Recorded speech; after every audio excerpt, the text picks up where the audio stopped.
Every November, millions of families across the United States gather around dinner tables to celebrate Thanksgiving. The scene is familiar and comforting. Plates are filled. Homes are warm, conversations turn to gratitude, family, and tradition. At the center of it all is a story passed down for generations. A story of Pilgrims and Native Americans coming together in peace to share a meal. This version of events is one of the earliest historical lessons many people learn. It appears in children's books, classroom posters, television specials, and holiday decorations. It presents the birth of America as a moment of harmony, cooperation, and shared values. But history allows no single image to stand alone. The first Thanksgiving did happen. A harvest celebration took place in 1621 between English settlers and members of the Wampanoag Confederacy. That part is real. But what that moment meant, how it came to be, and what followed afterward have been simplified to the point of distortion. The story most people know is not false, it is incomplete. The real history behind the first Thanksgiving is far more human. It is a story shaped by fear, trauma, survival, cultural misunderstanding, and political calculation. It is a story of people making choices under extreme pressure, often without understanding the long-term consequences of those choices. To uncover that history, we must move past symbols and return to context. We must look at the world as it existed in the early 17th century, a world defined by religious conflict in Europe, global exploration, epidemic disease, and competition for land and power.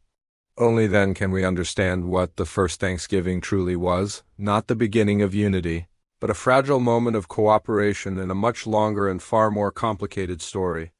The people later known as the Pilgrims did not see themselves as pioneers or founders of a new nation. They were English separatists, religious dissenters who believed the Church of England had become hopelessly corrupt. In their view, the Church's ties to the monarchy and its refusal to reform made true worship impossible. In early 17th century England, religion and politics were inseparable. To reject the official church was to challenge the authority of the king. Attendance at Anglican services was mandatory. Failure to comply could result in fines, imprisonment, or social ruin. Facing increasing pressure, many separatists fled to the Netherlands where religious tolerance was greater. There, they found freedom to worship, but at a cost. Jobs were scarce, wages were low, life was difficult. Parents worried that their children were losing English language, customs, and identity.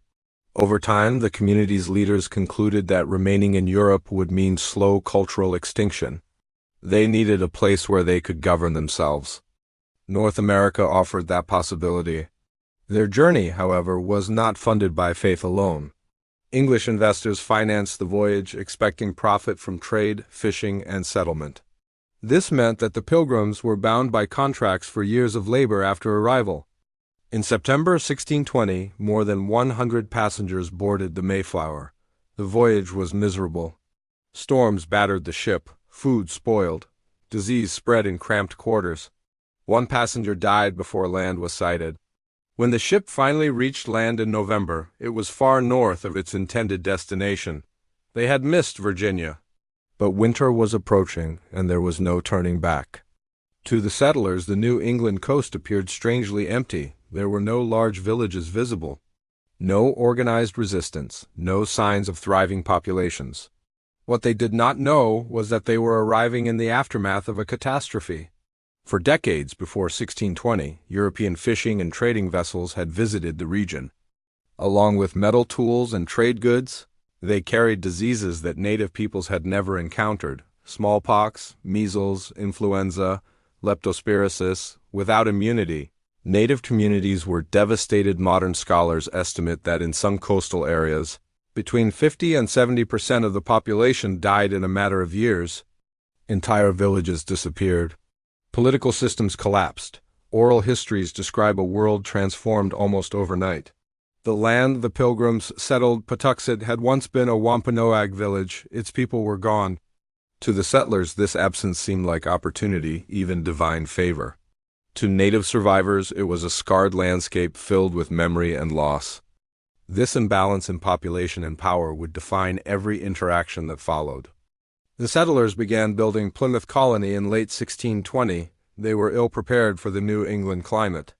Shelters were incomplete, food supplies were dangerously low, fresh water was limited, disease spread quickly among weakened bodies, scurvy, pneumonia, and infections took hold.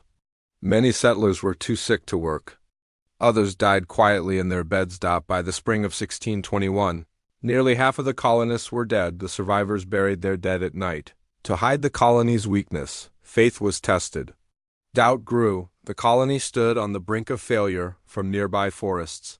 Native peoples watched closely. In March 1621, the settlers experienced a moment they never expected.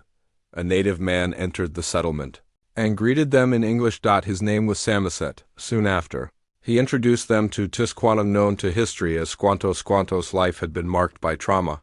Years earlier, he had been kidnapped by English sailors, taken to Europe, sold into slavery, and eventually made his way back across the Atlantic. When he returned home, his village was gone. Everyone he had known was dead. Squanto's ability to speak English made him indispensable. He taught the settlers how to plant corn, where to fish, and how to survive. But Squanto was not merely a helper, he was a negotiator. Knowledge was power, and Squanto understood that better than anyone. Through Squanto, the settlers met Massasoit, leader of the Wampanoag Confederacy. This meeting was a calculation, not a celebration. The Wampanoag were weakened and threatened by rival tribes, particularly the Narragansett. The English possessed firearms and metal weapons. An alliance made sense. A treaty was signed promising peace and mutual defense, but beneath the agreement lay misunderstanding. The English believed land could be owned. The Wampanoag believed land was shared. That difference would prove fatal. In the autumn of 1621, the settlers harvested enough food to survive. They declared a Thanksgiving, a religious observance. Gunfire echoed across the settlement. Hearing it around 90. Wampanoag men arrived, possibly expecting danger. Instead, they found a feast. The gathering lasted 3 days. There were no speeches, no symbols, no sense of destiny. Just food, conversation, and uncertainty. Over time, English settlements expanded. Land was fenced, forests cleared, native access restricted. Treaties were reinterpreted. By 1675, tensions erupted into King Philip's War. Thousands died. Communities were destroyed. The alliance of 1621 was no more. The Thanksgiving story Americans know today was shaped centuries later. In the 19th century, writers and educators created a unifying myth. Complex history became a simple story. It was easier to teach, easier to celebrate, but it was incomplete. Today, Thanksgiving carries different meanings. For some, it is family and gratitude. For others, mourning and remembrance. The first Thanksgiving was real, but it was human. And understanding its truth allows us to remember it honestly.